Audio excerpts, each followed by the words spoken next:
My name is Dave, and for 5 years I worked the graveyard shift at an old 24-hour diner on the edge of a forgotten highway. It was a greasy spoon, a haven for truckers, insomniacs, and the occasional lost soul. My coworker Carl, the cook, had been there for 15 years and seen it all. He was a gruff man, but he knew how to handle the late-night crowd. We had a system.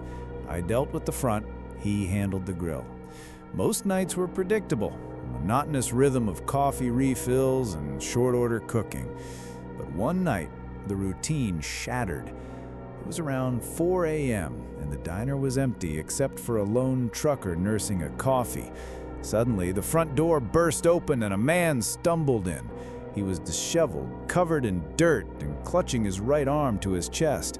His eyes were wide with terror, darting around the room as if pursued. He didn't say a word, just ran straight to the men's restroom and locked himself inside. Carl and I exchanged a look. This wasn't a typical late-night weirdo. This was something else. I knocked on the bathroom door. "Everything okay in there, buddy?" I called out. A muffled, desperate voice replied, "I'm hurt. I just need a ride." My gut twisted. I told him I was coming in to help. I unlocked the door and pushed it open. The bathroom was empty, completely empty. No man, no dirt, no blood. It was spotless, as if no one had been in there at all. I stared, bewildered. Carl came over and his jaw dropped too. We checked the women's restroom, the back alley, the parking lot, nothing. It was impossible. We had both seen him. He couldn't have just vanished. We went back behind the counter, trying to make sense of it, when Carl suddenly pointed to the front window, his face pale. He was outside. The man, standing by the window, looking in at us. His face was mangled, bloody, one eye swollen shut, his teeth broken, his right arm still clutched to his chest. But now I could see why. His hand was twisted at an unnatural angle, dangling by a thread of skin. He looked like he had been hit by a truck. He started to limp away, slowly, painfully, across the front of the diner. We watched in stunned silence. Then a crash from the back room. We ran, finding the walk-in freezer door ajar. Inside, a box of burger patties was ripped open, and then the man burst out of the freezer, screaming, clutching a handful of raw meat to his mangled arm. He ran out the back door and disappeared into the night. We locked up the diner, staying hidden until dawn. When the morning crew arrived, we saw it. A train of police cars and paramedics on the highway, just a few hundred feet from the diner. A man had been killed in a hit and run. His body was mangled, but his thumb was still sticking straight up, as if trying to hitch a ride. It was him, the man from the diner. But how?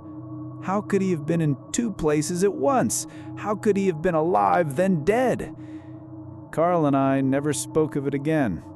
But every night, when the diner is quiet and the clock ticks towards 4 a.m., I can still see his mangled face at the window, and I can still hear that desperate plea for a ride. And I know that some souls are too restless to stay buried, even after death. My name is Chloe, and last summer, I took a night shift job at a 24-hour convenience store on the outskirts of town. It was mostly quiet, especially after midnight.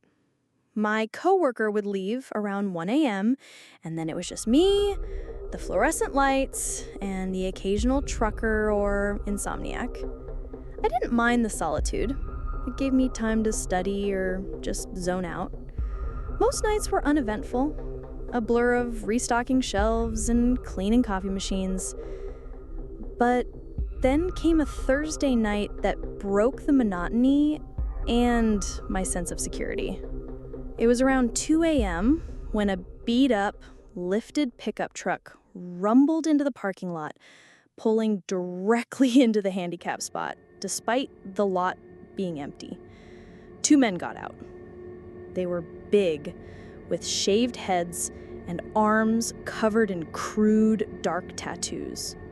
They walked with a swagger, their eyes scanning the store, and I immediately felt a prickle of unease. They grabbed a case of beer and came to the counter. I told them, politely, that I couldn't sell alcohol after 2 a.m., per county law. The bigger one, with a scar above his eyebrow, just stared at me, a slow, unsettling smile spreading across his face. "Rules are for daytime, sweetheart," he drawled, his voice low and gravelly. "We make our own rules out here." I repeated the law, my voice a little shaky. He leaned closer, his breath smelling of stale cigarettes and something metallic. "Look, we just want our beer. Don't make this harder than it has to be." He slid the case of beer closer to me, pushing it with a single finger, making the plastic scrape against the counter. I felt a cold dread creep up my spine. This wasn't just about beer. This was a test. I knew I should refuse, but something in his eyes, a cold, predatory glint, made me hesitate. I scanned the empty parking lot, the dark road. No one. I was alone. I rang up the beer, my hands trembling slightly as I took his money. He took the beer, still smiling, and walked out. I breathed a sigh of relief, but it was short-lived. Another truck, even larger, pulled up next to his. More men, 5 of them, all with similar builds and tattoos, piled out. They gathered around the first truck, opening beers, smoking, their laughter echoing in the quiet night. They kept glancing at the store, their eyes narrowed as if daring me to do something. I knew I had to tell them to leave, but my legs felt like lead. They were clearly intoxicated, and there were too many of them. I retreated to the back office, my heart pounding, and called my manager. He told me to call the police, but I hesitated. What if they retaliated? What if they were still there when the police left? I watched them through the security camera feed. They started throwing their empty cans at the storefront, then larger objects, rocks, bottles. The front door rattled with each impact. Their laughter turned into angry shouts. They were trying to provoke me, to get me to come out. I was trapped. I called the police, my voice barely a whisper. Minutes later, I saw flashing lights in the distance, the men scattered, jumping into their trucks and speeding away just as the patrol car pulled into the lot. The officer came in, surveyed the damage, and took my statement. He said they were likely just drunk troublemakers, but I knew it was more than that. They had been testing me, pushing my boundaries, seeing how far they could go. I finished my shift, but the quiet solitude of the store now felt oppressive, menacing. Every shadow seemed to hold a lurking threat. I quit that job a week later. I couldn't shake the feeling that they would come back, that they knew where I worked, that they had marked me. To this day, when I see a beat-up pickup truck or a group of men with shaved heads, I feel a cold knot of fear in my stomach. The night shift taught me that some people aren't just looking for a quick beer. They're looking for a reaction, a target. And sometimes being alone in the dark makes you the perfect one. My name is Emily, and I used to work the graveyard shift at a cozy, independent coffee shop that also hosted open mic nights. It was a charming place during the day, but at night, it transformed into a quiet haven for insomniacs, students, and the occasional lost soul. From midnight to 6 a.m., it was just me. I loved the solitude, the rhythmic hum of the espresso machine, the smell of fresh coffee. It was my sanctuary. I'd often invite friends to keep me company, but one particular Saturday night, I was completely alone. It was around 3 a.m., and the shop was empty. I was wiping down the counter, lost in thought, when I saw it, a figure walking past the front window. I glanced up, but they were gone. I waited, expecting them to come to the door, but no one appeared. I shrugged it off, probably just someone passing by. A few minutes later, I went to the back to refill the mop bucket. As soon as the water started running, I heard the front door creak open.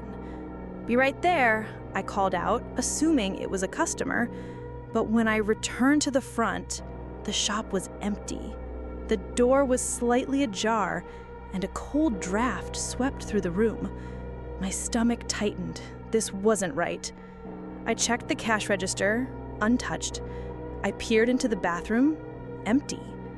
A strange, unsettling feeling settled over me. I walked slowly towards the back of the shop where the storage room was. The air grew colder with each step. I heard it then, a faint rhythmic scratching coming from inside the storage room, and a low guttural sigh, like someone struggling to breathe. My heart hammered against my ribs. I knew I wasn't alone.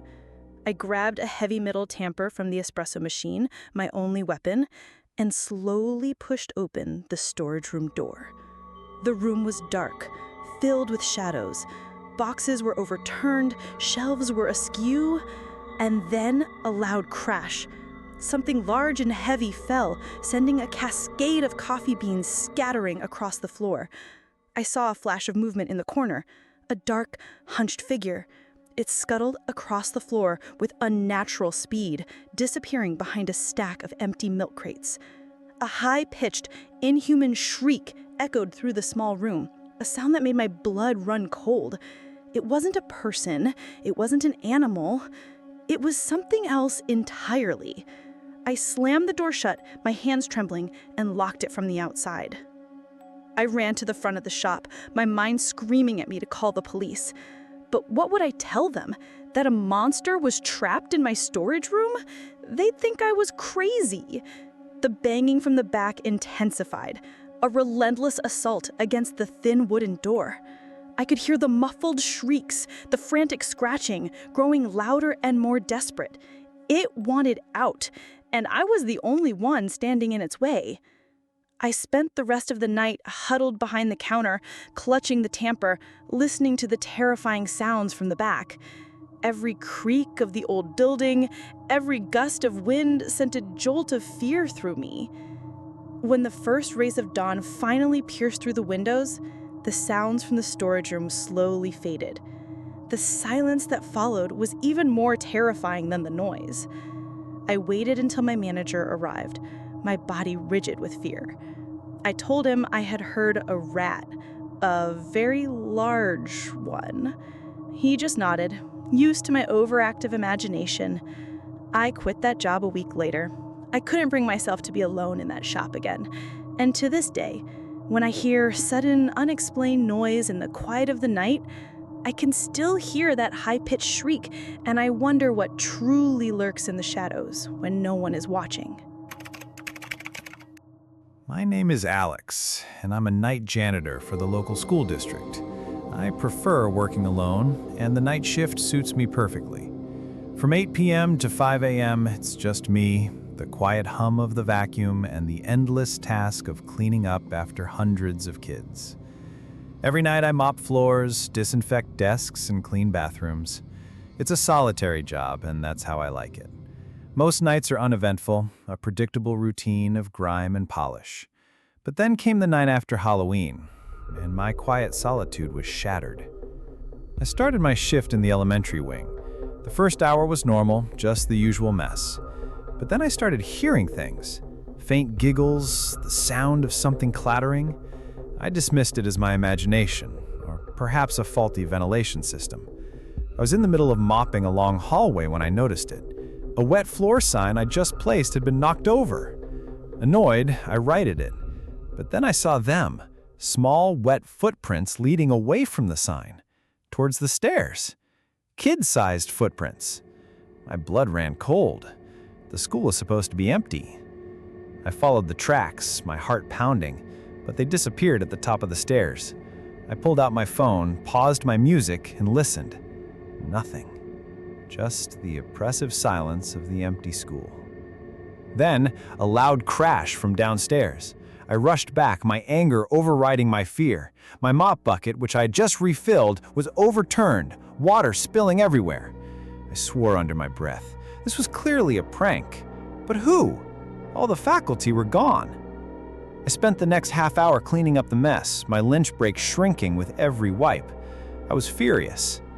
I walked to the other side of the school, determined to find my coworker and ask if they were messing with me. But they looked genuinely confused, even concerned. I walked away, fuming. I went back to work, but the feeling of being watched, of being played with, lingered. I considered calling the police, but what would I say? That a ghost was knocking over my mop bucket? Then, at 11 p.m., the lights went out. The entire school plunged into pitch blackness. For a terrifying moment, I was blind. Then, the emergency lights flickered on, casting an eerie, reddish glow over everything. My heart hammered. This wasn't a prank. This was something else. And then I heard it. The most blood-curdling scream I had ever heard. My coworker's scream. It echoed endlessly through the empty hallways. I froze, paralyzed by fear. Then the sound of a door being rammed open. I forced myself to move, stumbling towards the electrical room, hoping to restore power. The door was already ajar. I pushed it open slowly, and a dark, unnatural shape appeared in front of me, standing unnaturally still in the dim light. My blood ran cold. I didn't know what it was, but I knew I had to get out. I turned to run, but as I did, I heard a whisper right in my ear. "Hello." I spun around, my mop handle instinctively thrusting forward. I heard a grunt, a sickening thud, and then the sound of someone vomiting. I shouted, demanding to know who they were, but all I heard was sobbing. As my eyes adjusted to the dim light, I saw it. A small, hunched figure on the floor. A kid. My fear instantly turned to dread. I had hit a student. It turned out to be a group of 9th graders trying to keep the Halloween spirit alive with pranks. They had hidden in lockers, snuck around, and even managed to cut the power. I wasn't fired, but I was transferred to a different school. And to this day, I still prefer working alone. Because sometimes the scariest things aren't ghosts or monsters, but the unpredictable, unsettling actions of other people, especially when you're alone in the dark. My name is Mark, and for 2 years I worked as a night security guard at an old, sprawling condominium complex downtown. My main duty was to patrol the parking garages, especially the lower levels, which were notorious for blind spots in the camera system. The building was a labyrinth of forgotten spaces, sealed-off corridors, stairs leading to nowhere, and maintenance rooms tucked away in the most obscure corners. The creepiest spot was a narrow, dead-end hallway on the first floor of the garage, directly beneath the ramp to the second level. It was only about 3 feet wide and 20 feet long, ending abruptly at a large water pipe. The unsettling part? The door to this corridor had a heavy sliding bolt lock, but only on the outside. Once you were in, and that bolt was slid, you were trapped. I always checked that corridor, but I never stepped inside. It was a rule I made for myself. One night, around 3 a.m., I was doing my rounds. The garage was quiet, the cameras showed nothing unusual. Then, a loud, metallic clang echoed through the concrete expanse. My heart jumped. It sounded like a door slamming. I walked towards the sound, my flashlight beam cutting through the gloom. My stomach dropped when I saw it. The door to the dead-end hallway, wide open. I called out, my voice echoing in the emptiness, but there was no reply, just the oppressive silence. I peered inside, shining my light down the narrow passage. It was empty, save for an overturned glass bottle about 10 feet in. Someone had been in there, and they'd left in a hurry. I knew I had to retrieve the bottle, company policy. My anxiety flared, but I rationalized it. No one would be crazy enough to trap me in there. I took a deep breath and stepped inside. The air was cold, stagnant. As I reached for the bottle, the heavy metal door slammed shut behind me. The bolt slid home with a sickening thud. I spun around, my heart leaping into my throat, and threw myself against the door. It was locked. I pounded, I screamed, my voice hoarse, but the sound was swallowed by the thick concrete walls. I was buried alive. My phone had no service down there. I was completely cut off. Hours passed. I heard car alarms blaring from the garage, then abruptly silencing. Someone was out there, doing whatever they pleased, and I was helpless. I slumped against the wall, the darkness absolute, the silence deafening. Every few minutes I'd bang on the door, a desperate plea into the void. It felt like an eternity. Finally, after what felt like an endless night, I heard footsteps. I banged again, louder this time, a desperate rhythm against the metal. The bolt slid back, the door creaked open, revealing the bleary-eyed face of an early morning commuter. Relief washed over me, quickly replaced by a cold dread. As I stepped out, I saw it. A dozen cars, windows shattered, interiors ransacked. The culprit was gone, vanished without a trace. I was fired, of course, but I wouldn't have gone back anyway. To this day, the thought of being trapped in that dark, silent corridor with an unseen presence lurking just outside sends shivers down my spine. And I know that some places, once they trap you, never truly let you go.